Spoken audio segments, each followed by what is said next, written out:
A woman walked into my pawn shop with a violin and asked if I could give her $50 for it. But when I looked at it, I realized it was a 1743 vintage violin worth millions. I asked where she got it, and she said, "My mother just left it for me. Please, is it worth anything? I need grocery money." Her kids were in the car outside, skinny and with torn clothes. I looked at the violin again. If I took it, I'd never have to work again. But as I watched her filling out the sale form, I simply couldn't do it. I went to tell her what it's worth, but then my boss Gerald came up and yanked the violin from her. "We'll take it." He was smiling wide, and I immediately realized he knew. He gave her the $50, and she said, "Thank you so much," and walked out before I could stop her. Gerald started laughing, screaming he was rich, calling the woman an idiot, and walked to the back with the violin. I watched her drive away, and when I looked over, Gerald was already taking pictures of the violin, planning to sell it. I couldn't believe it, and waited until he went to the bathroom. I quickly snuck in his office and grabbed the violin. I then took the woman's sale form she'd put her address down, and immediately ran out. I drove to her house while Gerald called screaming the whole way.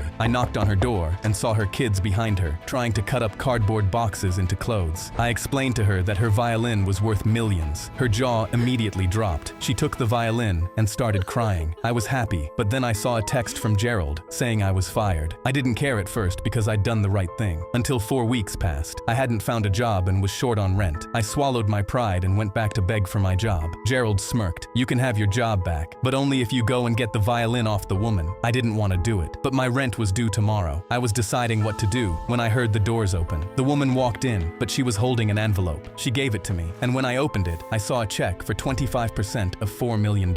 I sold the violin. This is my way of saying thank you. I looked and saw her kids in her car, now smiling and wearing new clothes. Gerald saw the check and instantly freaked out. "Where's my cut?" The woman told him, "You paid $50 for something worth millions from a woman who needed grocery money. You don't get a cent." She walked out, and that's when one of the kids looked at Gerald and started playing an imaginary violin for him.